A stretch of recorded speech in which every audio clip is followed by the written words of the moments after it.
Hi, so this is video 2-1.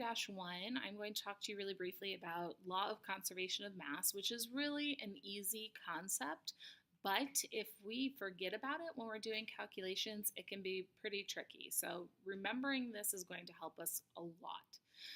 Law of conservation of mass simply says that mass is neither created nor destroyed during a chemical reaction. And you may say, but wait a minute, what about a candle? When we burn it, it seems like it is clearly losing mass. So, for example, if we take a birthday candle and we weigh it before we burn it, we see that it usually has a mass of about 0.8 grams. And then if we burn it, we see some of the solid wax becomes liquid, it kind of drips down, and then afterwards, if we wait for that little nub to harden and we measure its mass again, we see a result of 0.35 grams. So clearly, it appears to have lost 0.45 grams of mass. And so that might be a counterexample to law of conservation of mass. And I want to know then, if law of conservation of mass is true, why does this happen? Where did that mass go?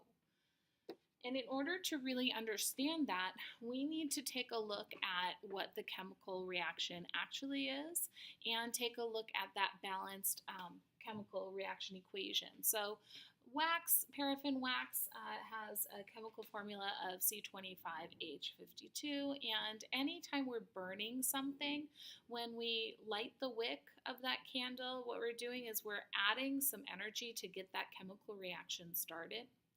And then that wax is going to be reacting with the oxygen gas that happens to be in the air around it. So anytime you have a flame, really, it's a chemical reaction where O2 is being added to the burning object, and then we end up with the products of carbon dioxide and water. And you'll notice that there's some numbers here, we call them coefficients, and that's just telling us kind of what quantities we're using of each of these compounds in order to make this final product. We see that wax burns with the oxygen that happens to be in the air, and it produces two different gases. So we get carbon dioxide and water in the form of gas. The only solid that we have left is the wax that has not reacted. And that's really important to understand. If we were to collect all of the carbon dioxide and the water gas that was being produced and compare it to the burned mass of the candle, this would actually be a little bit more because we haven't taken into consideration the mass of the oxygen gas that was actually added as well. So sometimes it might appear like we have mass just disappearing from a system, but in reality, it is probably just ending up being converted to a compound that happens to be in the gaseous state. Without us collecting that gas, it seems like we are losing mass. Every chemical reaction that we're going to be observing obeys this law of conservation of mass. So we always know the total mass of what I started with is going to be equal to the total mass of my products.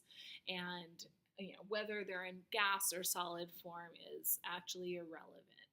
It tells us that however much stuff I have in the beginning, that's the same amount of stuff I'm going to have at the end. We're not magically creating any matter from nothing.